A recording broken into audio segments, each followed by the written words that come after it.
Hi everyone, Will Frampton, also known as QuickyBaby here, and today is my 31st birthday, and I'm not sure how to feel about it. Currently, Tanya is still in Belarus. Hopefully she's going to be getting back towards the end of the week, so I'm kind of twiddling my thumbs here with a little bit of time on my hands. And so I was looking back down the channel and I realized that several months ago I asked all of you to submit loads of questions for a Q&A that I never gave the answers to, so what better time than on my birthday right now to delve deep into the questions that you have all sent me. Let's get going. So firstly, a question from Aaron that was upvoted 1,000 times. This is obviously a hot question. How did you get QuickyBaby as your nickname? Wow, this is going to be quite a long story. Now, I know a lot of you might think, oh, this guy, all he does is play World of Tanks all day. That's probably the first video game he's ever played, and he's just built a YouTube channel off that. But I don't know how to break it to you. I have been a dedicated gamer for at least about 25 of 30 of my years. And this corner of my sitting room is kind of paying homage to that. I've got a bit of a collection here, but the game in question is World of Warcraft, which I was absolutely hopelessly addicted to right from the get-go, and I've had an on and off relationship with it pretty much since the beginning. And seeing how I'm right in the middle of another World of Warcraft relapse with their latest expansion, Battle for Azeroth, I can even show you the original Quickfingers character. Now, when I first made my Dwarf Hunter back in 2005, it was originally on the Daggerspine realm, but that realm became very unpopulated and a lot of people migrated over towards Kazakh. And so, lo and behold, ladies and gentlemen, you are going to get to see the original Quickfingers. Now, for any World of Warcraft nuts out there, yes, I am wearing the original Giant Stalker set with Crypt Stalker helm, which I don't think you can even get in the game anymore. That's from raiding original Naxxramas 40-man, which I think even the most legendary raiders out there will have to admit it was probably the hardest raid in the history of World of Warcraft in its whole 13 years. And so when you wonder why you call Quickfingers in-game, because that was always my first alias I took. However, let's be honest, it's not the most original name in a video game, and lots of people would call themselves that. And so that meant that whenever I wanted to play on other realms, it would be very hard for me to get that nickname, and also when I started new accounts in other games as well. But World of Warcraft specifically was the first time where I was unable to get that name first. And so I was sitting there trying to make a new alt and just wondering what could I call myself. I already had Quickfingers, I had QF, I had Slow Toes, I had Quickfingers with a Z even, for goodness sake. And then I started to get as unoriginal as QF Shaman. And so I was thinking, okay, QuickWOT, quick this, quick that, and then I figured out if you put a Y on the end, then you could kind of link it up to names Quickie this, Quickie that, and lo and behold, ladies and gentlemen, the original QuickyBaby is a dwarf warrior. He's actually a ginger as well, but I have been led to believe that he does have a soul, but considering he's wearing the hood of the Headless Horseman, I'm not so sure. And so this was actually great because I managed to be able to get this name over anything that I wanted on the internet. There was pretty much not a single search result for QuickyBaby on the entirety of Google. However, now this has gone full circle, and due to choosing to have this name as a YouTube channel, due to its novelty and its uniqueness, now all of you bloody troll me whenever a new game comes out, and the first thing that some of you go and do is you use my nickname for whatever reason. And so now I have to be the QuickyBaby, or QuickyBaby TV, or the real QuickyBaby, or something like this. So the whole reason why I created this nickname 13 years ago is now kind of redundant. Alright, so next up, Chandler Christoph is happy that I'm bringing back the question answer series, and it's definitely something that I want to do more frequently than once a year or once every 6 months or so. He says, I can't decide what to ask you, so I'll just say whatever I can think of. Is it more efficient to grind multiple tank lines at the same time, or one line at a time? Okay, now when I first started playing World of Tanks back in 2011 now in full release, I actually played in the closed beta in 2010. I kind of just went all over the place down the tech tree. Now, of course, the first tank that I wanted to get was the Tiger. How cliche is that? I know that's probably the same for a lot of you out there. But I figured out that because of the way that daily doubles worked in World of Tanks, if I could just win a game down each of the vehicles that I wanted to try and unlock, then that would accelerate my experience progress and I'd be able to jump up the tech trees more quickly. And that's because I was hooked. I wanted to unlock all of the tanks because they all had a variety of different flavors, and that's one of the key strengths of World of Tanks for me, is the variety in the game. And also, early on in World of Tanks history, Wargaming were a lot less frugal about their 3 and 5 times experience multipliers. This would pretty much be every weekend or every other weekend. Well, at least that's what I think it was. And so, of course, when you've got 3 times and 5 times experience events, those wins just allow you to catapult your progress. However, these days things are very different because of the fact that there are personal reserves in the game which can allow you to literally grind a single tank and be getting 100% extra experience, win, lose or draw every single time that you play it. It's not so efficient to spread your interest across all of the different tech trees in the game, and if you really want to get to that tank, you're probably best to just use a 100% experience booster and grind your way to it. Next up, Thomas asks me, how long until that baby of yours arrives? Well, firstly, goodness gracious, ladies and gentlemen, it's none of your business what my plans are for family in the future. I definitely want to have a family, but just let me get down to it.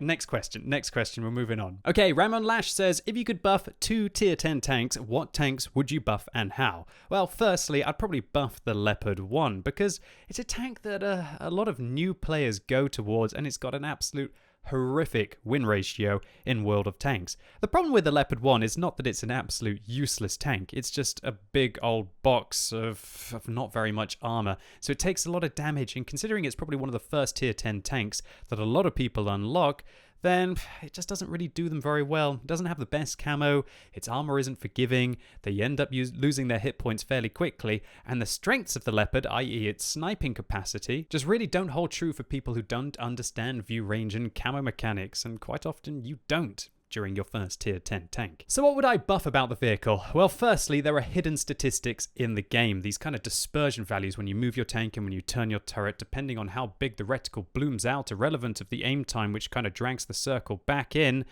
They don't show you that in the garage, and let me tell you, the Leopard has some pretty bad dispersion values, and so I would probably buff those. I would make the Leopard 1 a glass cannon, but at least the mother of all kind of reactionary shooters of your glass cannon. So you could snapshot and then pull back, and it wouldn't be such a big deal that you don't have very much armor.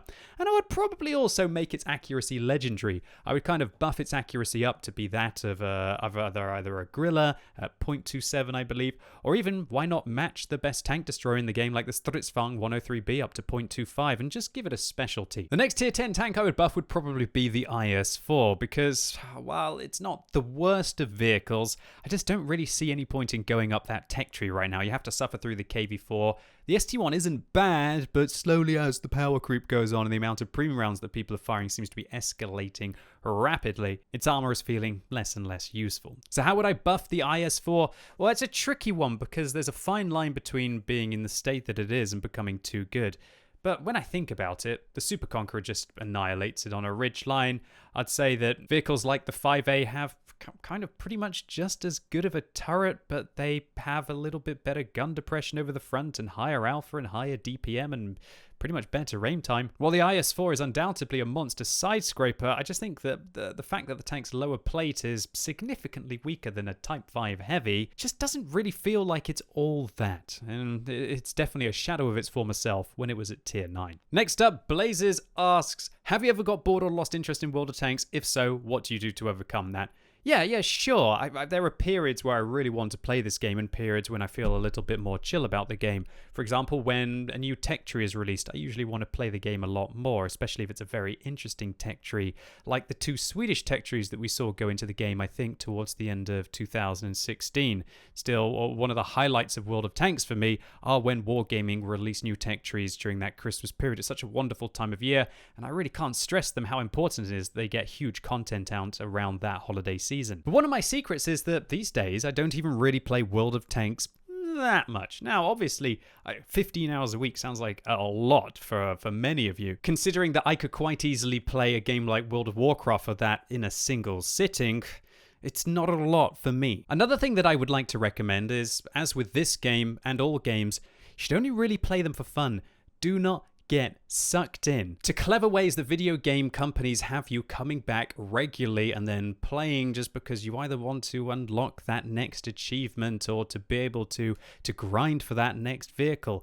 Don't do it. Play when you want to, and don't do it at the expense of everything else in your life that you need to get done. And then I think that you don't really get bored so quickly. If you don't overindulge, then I feel that World of Tanks has got an exceptional amount of longevity, and you'll just keep coming back and scratching that itch. And for me, that itch is the fact that the game is just so varied. It combines all these different genres. You've got this RTS feel to it, you've got an FPS feel to it, you've got a collection feel to it, you've got historical relevance. It's just this massive, amazing mixing pot with a fairly low queue time that still creates heart-pumping moments. And for me, it's also the variety in the game. How many different tanks are there with so many different playstyles?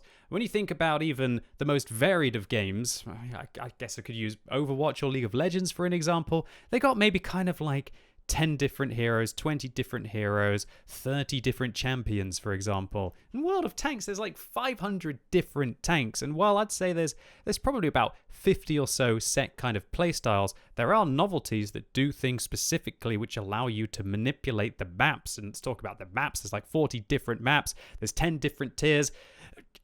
There's so much variety in this game, and so that's one of the reasons why I'm a fierce protector of wargaming, or even the community trying to say that let's lower the variety in World of Tanks. Because for me, if I wanted to play a completely balanced game that was had no RNG and was fair, I'd go play CSGO. It's a far better twitchy title, but I'm not sure if I could do that for 8 years straight. Next up, Mr. Green says, how do you see the future of World of Tanks? Is there a limit to how good tanks will get, or do you think the wargaming will buff and buff and buff and buff and buff?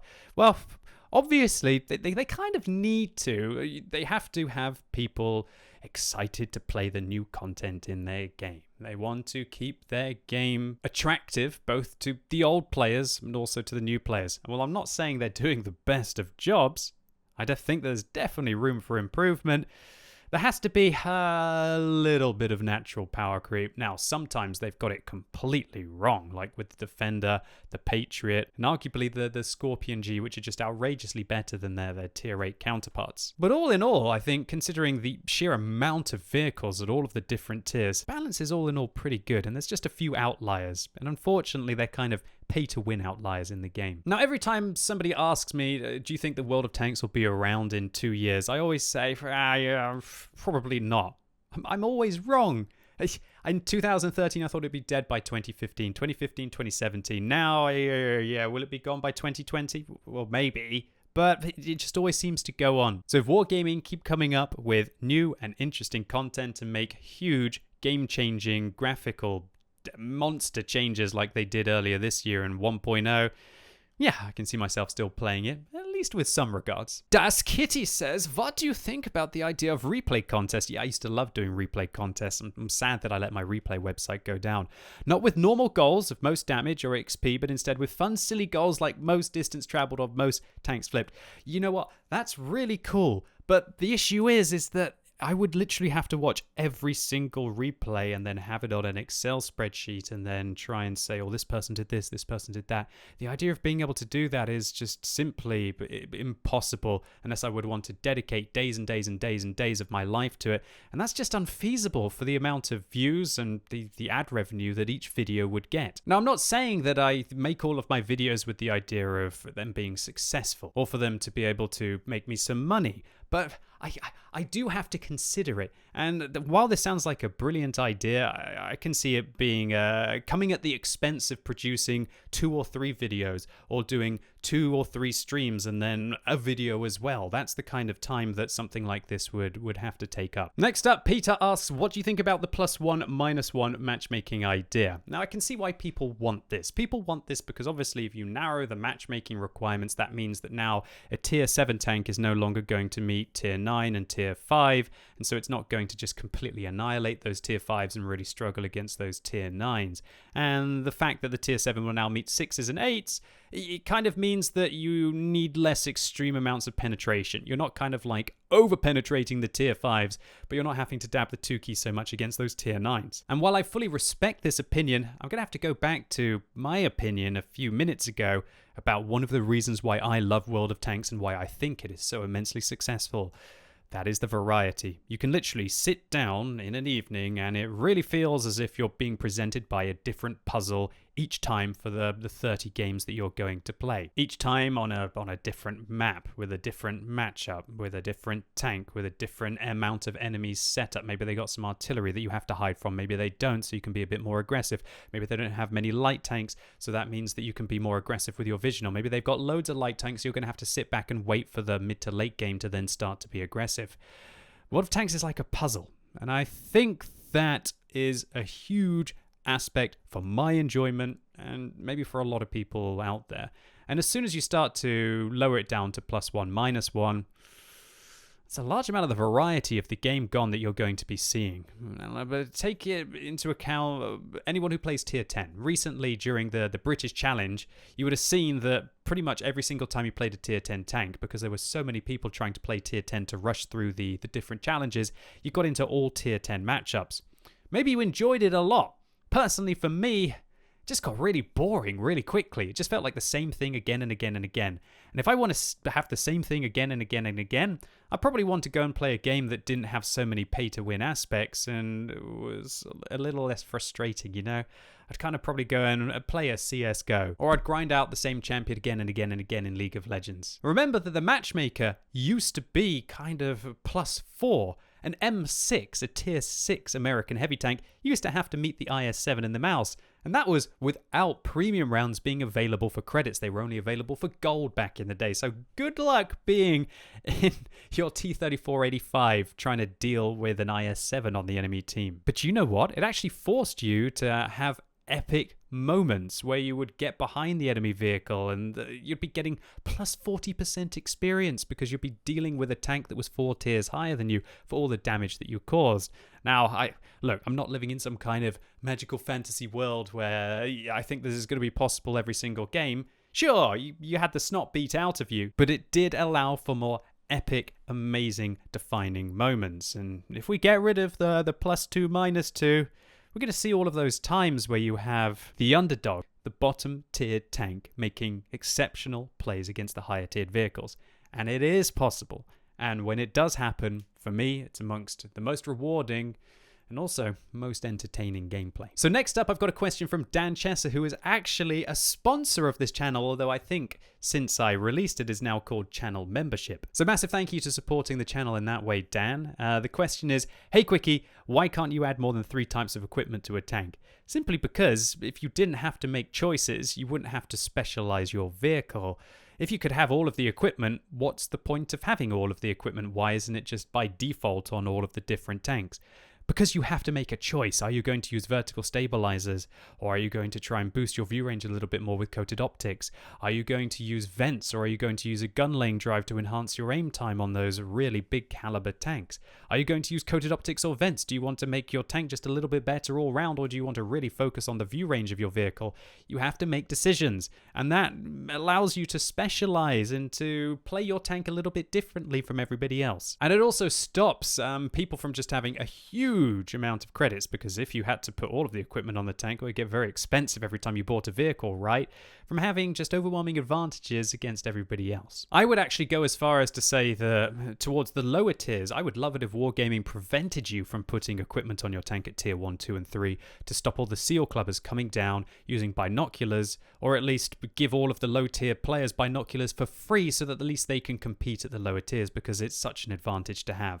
And I can't imagine the amount of people who have got very frustrated that they can't see these little seal clubbers using their high-skilled crews at low tiers, just killing you from long range where you can't even see them, that have quit the game because of it. All right, so next up, another sponsor/member, Anthony, thank you very much for that, said, would it be possible to do more updates on console content? You can use a keyboard and mouse on the PlayStation 4. Wow, I didn't really know that.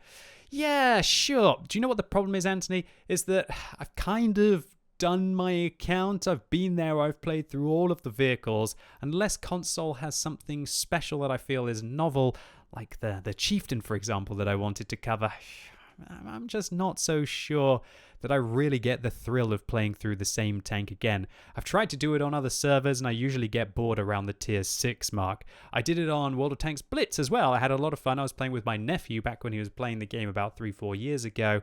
We were playing Blitz there together, and it was really fun. And once I started to reach the Comet, I realized just how much you have to play to get through tier 7 to tier 8. And so it kind of dropped off for me. I do appreciate that there's awesome console content out there, and the only thing that's stopping me from featuring console content is to have an efficient replay system. At the moment, the only way that I could get console content is that if I wanted to go and record it myself, or alternatively, if somebody was to send me a huge video file, unless they loaded it up onto YouTube and I streamed it. But once again, that's kind of unfeasible because I'd have to watch the entire video. Maybe I'd have to spend 5 minutes on it, even if I was to flick it through. And quite often I have to watch 20, 30, 40 replays before I have one that I feel is entertaining enough for me to watch. And that is with the filter systems on the QBWOT Replays website, which is probably already changing it into 1 in 1,000 replays that I would even have a look at because I know what's statistically going to be interesting. And so while I love your idea, and trust me, I do appreciate all of my viewers out there irrelevant of the flavor of World of Tanks that you're playing, maybe not for now, buddy. And so there you have it, ladies and gents. We've talked about the origins of my nickname. We've talked about my possible future parenthood and a whole host of World of Tanks questions as well. I hope you enjoyed this video. If you did, give it a thumbs up. But if you hated it, give it a thumbs down. And if any of you might have seen, this fairly fetching QuickyBaby t-shirt that we are wearing today, I have to admit, this is possibly the best design that I think that Jared has ever done for me. It is available now on my Teespring store. And if for some reason you want to pick one up yourself, you can go through to the store by either clicking the card up in the top right hand corner of your screen, or I'll put a link in the description down below. There's 3 different colors available. We've got yellow and red. That's the one that you see me wearing now. There's also a green color, and there's kind of like a fusiony red pinky color. As a unisex t-shirt, they're all available, delivered worldwide in sizes up to XXL. So just a massive thank you to everybody who does pick up one of these t-shirts. It's a great way of both supporting my content while also hopefully getting something that you're going to enjoy as well. And so, yeah, ladies and gents, that's it for today. Just a big thank you to you all. Man, getting a bit emotional on my birthday here, just thinking about how much of a role that my community does play in my life. And yeah, I wouldn't be able to do what I love to do as much as I do if it wasn't for you. And that is that hopefully I get to share my passion of gaming with all of you on whatever level. One thing's for sure though, is that I want to do more videos like this. I want to do more videos where we're just talking about things, more interesting questions that you've pointed out, or even just other different aspects of my life. And I'm really going to have to knuckle down and get to it. And while I'm not going to promise it's going to happen tomorrow, because I'm usually very bad at getting these Q&A videos out, the message is being received. So as always, thank you so much for watching. You've been epic, and hopefully I'll see you soon.